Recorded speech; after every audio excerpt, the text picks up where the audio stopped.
I mean, you can't somebody when she came to me first. I never came to Shanda like that. I mean, she was seeing boys older than me. So, obviously, I mean, she knows what she was getting into. I didn't do nothing to her that she didn't want me to do.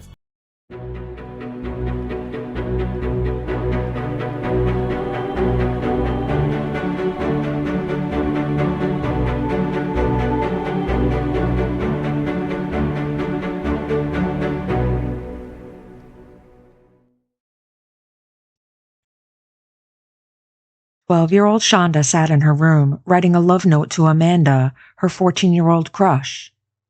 They had so much fun at the Harvest Homecoming Festival, going on the rides and eating tons of fair food.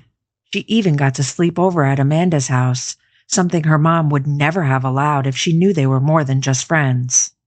Shanda smiled as she remembered how close they had been last night. Shanda's note was filled with the excitement and happiness she felt from their time together. Amanda, I loved last night too. I want more too, and always. Can I have something to remember you by? I want what we had last night, if you want. Will you accept my ring if I give it to you? Love, Shanda. Shanda used to attend a Catholic school in Kentucky, but everything changed when her parents got divorced. She missed her dad a lot, so she and her mom moved to New Albany, Indiana, to be closer to him and her stepmom. Shanda was excited about the move because she wanted to go to public school, just like a teenager. She couldn't wait to turn 13 that summer and finally feel like a real teenager. Starting the 1991 school year at Hazelwood Middle School was a big deal for her. Shanda didn't have any trouble making friends at her new school. She did get into some trouble, though, trying to help one of her friends break up with their boyfriend. She told the boy Nathan that her friend didn't want to date him anymore. Nathan got angry and yelled at Shanda to mind her own business.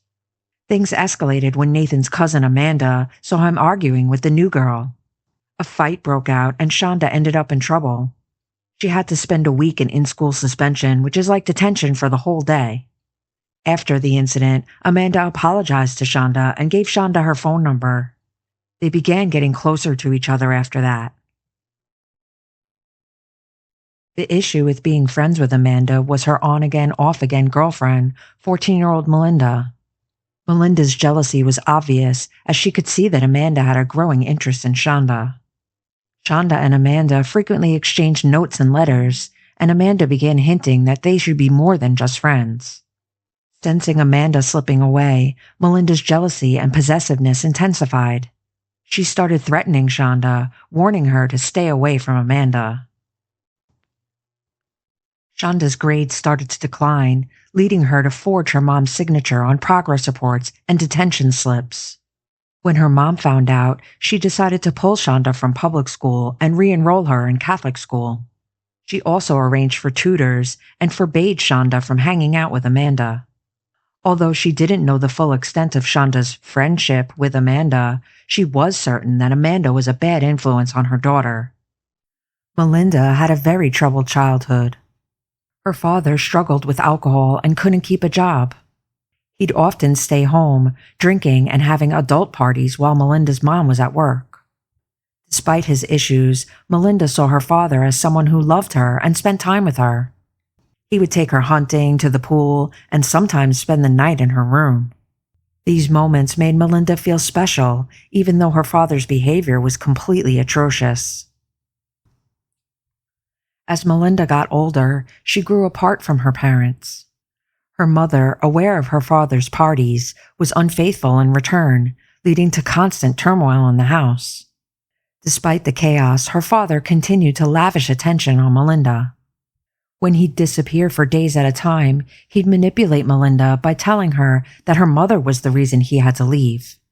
The fights between her parents grew worse until her mother finally filed for divorce and her father moved to Florida.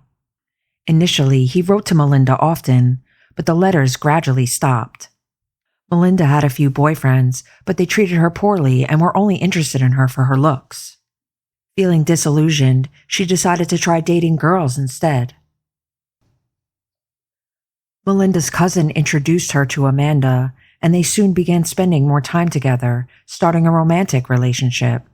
Amanda would sing to Melinda and write her love letters, leaving them in her locker at school. But Melinda struggled with depression, often self-harming and crying alone in her room. She was brought to counseling and diagnosed with depression and an unspecified identity disorder. At 15, she still wet the bed and played with dolls, yet she was in a physical relationship with Amanda and had also been with boys before that. Her therapist suspected she had been abused by her father, but Melinda always denied it. Eventually, Melinda stopped going to therapy. She came out to her mother, who was upset. However, Melinda didn't care because she harbored a deep resentment towards her mother. She confided everything to Amanda, and they became inseparable. Despite their closeness, Melinda would sometimes lash out at Amanda, not knowing where to direct her anger. Still, their bond remained unbroken. Melinda's mother remarried, and her new stepfather constantly nagged her about her homework and grades, making her not want to be home at all. She made new friends and started going to punk and hardcore shows at night, while spending her days with Amanda. Melinda met Lori through this new friend group, where both girls found understanding and acceptance. Lori, at 17, was into punk music and the occult, which Melinda found both strange and intriguingly edgy. Lori being gay made Melinda feel seen and valued, fostering a mutual connection between them. This new group felt far more welcoming than the kids at their schools. Lori's home situation was unstable. Her very religious mother forbade her from wearing jeans or makeup, pushing Lori towards rebellion and alternative beliefs, including Ouija boards and tarot cards. Lori often wished she had been born a boy and, being gay, was told by her mother and the church that she would burn in hell for it. This led her to abandon the church, become more withdrawn, and start self-harming. She was held back a grade in school, and her only friend in school was Hope, who was like a little sister to her. Hope's parents felt bad for Lori due to her unreasonable mother. Despite being polar opposites, Lori and Hope remained close friends. Hope's other childhood friend was Tony. Tony had a relatively normal upbringing until she experienced trauma at a young age. She was assaulted by a boy, and when her parents contacted the police, they were told all they could do was issue a restraining order. This led to Tony being bullied at school, and she began self-harming. Through Hope, Tony and Lori also became friends and would often self-harm together. Lori was actually hospitalized after attempting to take her own life. During her stay, she told the doctors that she channeled spirits who sometimes talked to her, and she would see or hear things. Lori was diagnosed with borderline personality disorder and began family therapy sessions. Her father, who wasn't as devout as her mother, agreed to discharge Lori because she was distraught about being in the hospital and was having panic attacks. Clearly struggling with her mental health, Lori found some solace in her father's support. To help her cope, Lori's father got her a car, which gave her the freedom to explore new interests. She started spending a lot of time at punk shows, seeing the Rocky Horror Picture Show, and visiting a place in the woods called the Witch's Castle. Lori would tell people that sacrifices had taken place there long ago, and she would sometimes talk about hurting people or drinking blood. Meanwhile, Melinda's jealousy over Amanda and Shanda continued to fester. She despised Shanda for taking Amanda away from her. Despite trying to date other girls, Melinda couldn't move on from Amanda, who she considered her true love. Amanda confided in Shanda that she still had lingering feelings for Melinda, but needed time to get over their breakup. This only fueled Melinda's resentment. Amanda was toying with her feelings, and it was all Shanda's fault. She became increasingly fixated on Shanda, feeling that she needed to teach her a lesson for coming between her and Amanda. Melinda quickly got Lori on board with her plan. They decided to use Hope and Tony to lure Shanda out. Although Hope and Tony had never met Shanda, they would tell her they were friends of Amanda's and that Amanda had sent them and wanted to meet up.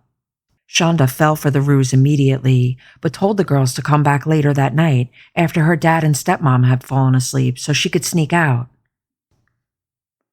While they waited, they all decided they'd go to a hardcore show at the skate park downtown. The loud music and chaotic energy of the show provided the perfect way to kill some time. Shanda was waiting at the door for them when they got back. She was excited to see Amanda and asked where they were going. They told her they were heading to the witch's castle. Unbeknownst to Shanda, Melinda was hiding under a blanket in the back of the car with Hope and Tony. As they drove, Shanda felt something cold touch her neck and heard Melinda's chilling voice say, "Surprise!" Melinda started asking questions about Shanda and Amanda's relationship. Melinda was furious when Shanda admitted that her and Amanda were intimate and were still exchanging letters. Shanda, crying and breathing heavily, swore to Melinda that she wouldn't ever talk to Amanda again. Melinda lied, telling Shanda that Amanda hated her just as much as Melinda did, and that they both wished she was dead. They led Shanda through the woods to the witch's castle. They tied her wrists and ankles, forcing her to sit down. The girls taunted her, threatening to cut her hair off and calling her ugly and a slut. To further intimidate her, they set a shirt on fire and told Shanda this is what they would do to her, too. But the nearby traffic noises spooked Lori, prompting her to suggest they leave. Lori told them she knew another place they could go. They drove to a secluded area, turning onto a gravel road and down a logging path that led to a clearing littered with trash and debris. Then they dragged Shanda out of the car. Tony, feeling remorseful, apologized to Shanda, who pleaded with her to stop the others from hurting her. Tony and Hope tried to persuade Melinda to abandon their plan, but Melinda was determined to make Shanda pay. Tony and Hope then retreated to the car, turning up the radio to drown out the sounds from outside. Despite their efforts, they couldn't help but glance out the window at the harrowing scene unfolding before them. Melinda struck Shanda while Lori restrained her arms. They ordered Shanda to strip, leaving her only in her underwear. She begged them to stop, swearing that she'd leave Amanda alone. Melinda responded by kneeing Shanda in the face. Melinda wanted to use the knife on Shanda's neck, but the blade was too dull. Hope and Lori held Shanda down while Melinda tried to use her legs and feet as leverage to force the knife in. When that didn't work, Hope went back to sit in the car. Melinda took the rope from Shanda's ankles and wrapped it around Shanda's neck. Lori took the other end of the rope and together with Melinda, they pulled it tight until Shanda stopped moving. Tony and Hope watched, speechless, as the two girls picked up Shanda and put her in the trunk of the car. After the horrific events, they stopped at Lori's house to regroup. Tony and Hope, overwhelmed by guilt and fear, expressed their desire to just forget the entire night. They wished they could wake up the next morning and pretend it had all been just a bad dream. Suddenly, they heard a faint noise. It was Shanda screaming from the trunk of the car. Determined to silence her for good, Lori and Melinda left Tony and Hope behind to carry out their grim task. On the way out, Melinda grabbed a smaller, sharper knife. Sorry for the interruption, but I wanted to let you all know that I just launched my merch store with some awesome true crime gear. Check out the store tab or go to shop.wrinkleandcrime.com. Your support helps keep the channel going. Thank you, and let's jump back into the case. What Lori and Melinda did next was beyond the darkest of nightmares, a level of cruelty that defies comprehension. They drove all over dark country roads, and every time they heard Shanda scream or kick at the trunk, they'd pull over. Taking a tire iron, they beat Shanda with it, causing massive injuries to her head. They stabbed her with the knife over and over and over again. They then took the same tire iron and violated Shanda with it. They were going to throw Shanda off a bridge, but when they pulled off the road to do it, a car came, so they just kept going, driving for hours. Slowly, the cries and kicks became less frequent, and Shanda stopped saying anything when they opened the trunk. The last thing she said was, "Mommy," and then all she could do was moan. Afterwards, Lori and Melinda returned to Lori's house and woke Tony and Hope. They bragged to them about what they had just done to Shanda. They told Hope and Tony that there was just one more thing to take care of. They stopped at a gas station to fill up the car and get a soda. When the soda bottle was empty, they filled it with gasoline. Hope mentioned she knew a place to go, a deserted field far outside of town. Hope, Melinda, and Lori removed Shanda from the trunk and placed her on the ground. Clinging to life, she was unable to scream as the gasoline poured over her body. Tony had refused to get out of the car, and she covered her face so that she couldn't see the flames. The girls returned to the car and started to leave the woods, but Melinda made them turn around and go back, afraid they hadn't used enough gasoline. When they left the woods for good, they went to McDonald's. It was still early enough to get breakfast. Lori and Melinda then brought Hope and Tony home before returning to Melinda's house. Melinda asked her friend Crystal to come over, and it took hours for Melinda and Lori to recount the entire story to her. Melinda called Amanda crying and told her to come over because something really bad had happened. Despite their efforts to hose down the trunk, it was still covered in blood. When Amanda saw this, she immediately asked them to take her home. Shanda spent weekends at her dad's house, where she had her own room. Sometimes she would fall asleep watching a movie in the family room in the basement, so when her father Steve checked her room and she wasn't there, he assumed she was downstairs. When his wife Sharon checked the basement and found it empty, they began to worry. They started calling Shanda's friends, but no one had seen her. After making several calls and anxiously waiting by the phone for callbacks, Steve decided to call Shanda's mother, Jackie. Jackie rushed over immediately. Upon arriving, she noticed something that deeply disturbed her. Shanda's purse was still there. Shanda never went anywhere without her bag. Realizing something was terribly wrong, they immediately reported Shanda missing. The hunters notified the police when they realized the mannequin in the woods wasn't a mannequin at all. The police found Shanda posed in a suggestive position, naked except for her underwear. Her lower body wasn't as badly burned as her upper body, and the investigators found signs she'd been assaulted with an object that had injured her. They felt she was left like this on purpose, to humiliate and degrade her. Nothing like this had ever happened around there before, and the investigators were at a loss. Who could have done such a thing, and who was this young woman? The investigators meticulously gathered evidence at the scene. They took photos and videos documenting everything in detail. They noticed tire tracks and footprints, so they took imprints for further analysis. Among the debris, they found a melted soda bottle, but it was too burned to retrieve any fingerprints from it. Meanwhile, miles away, Shanda's parents were still desperately searching for her, with no new leads or information on her whereabouts. A few days later, the investigators received a call from another police department. 2 girls had come in with their parents and given a disturbing account of a murder they had witnessed. They didn't know the victim's full name, only that her first name was Shanda. They described Melinda's motive to the police, which helped them connect the dots when they learned where Melinda and Amanda were from. The investigators had a strong suspicion about the identity of the burned girl. They used dental records to confirm their worst fears. It was indeed Shanda.